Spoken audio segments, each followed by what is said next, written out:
அனுஷ்டித்தால் இஷ்ட சித்தியாகும் என்று சொன்னார். அதை பரமேஸ்வரி கேட்டு அந்த விரதம் எக்காலத்தில் எவ்விதமாக அனுஷ்டிக்க வேண்டும் என்பதை விவரமாய் சொல்ல வேண்டும் என்று கேட்க வால்மீகி சொல்கிறார். புரட்டாசி மாதம் சுக்லபக்ஷ தசமி தொடங்கி ஐப்பசி மாதம் கிருஷ்ணபக்ஷ தீபாவளி அமாவாசை வரைக்கும் 21 நாள் பிரதிதினம் ஸ்நானம் செய்து சுத்த வஸ்திரம் அணிந்து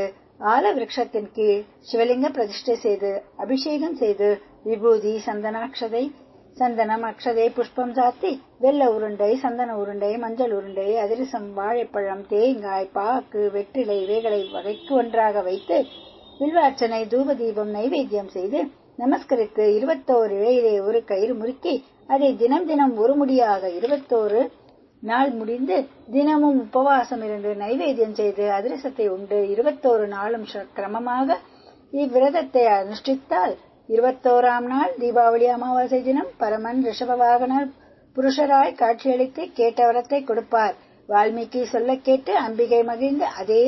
பிரகாரம் ஐப்பசி மாதம் சுக்லபக்ஷ தசமி முதல் அமரபக்ஷம் பிரகார சதுர்த்தி அமாவாசை வரை 21 நாளும் வால்மீகி தெரிவித்தபடி நியம நிஷ்டையுடன் உபவாசமிருந்து விரதம் அனுஷ்டிக்க பரமேஸ்வரி விரதத்திற்கு மகிழ்ந்து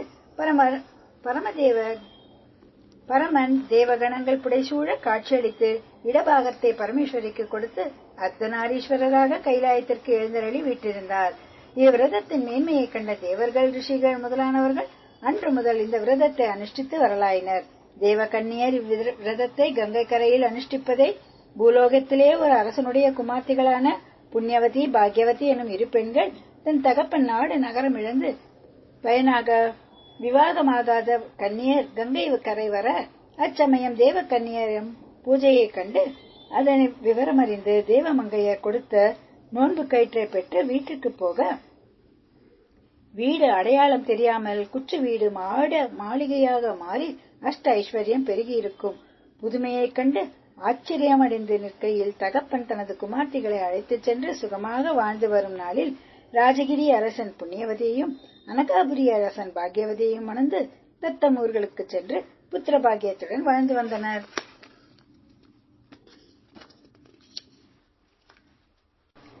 இங்கனம் வாழ்ந்து வரும் நாளில் பாக்யவதி தன் கையில் அணிந்திருந்த நோன்பு கயிற்றை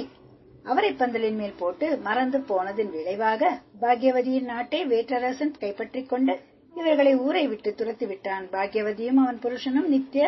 திரஜர்களாகி உண்ண உணவும் உடுக்க உடையும் என்று இருக்கையில் நோன்பு கயிறு அவரை பந்தலில் இருந்ததால் அவரைக்காய் மிகுதியாக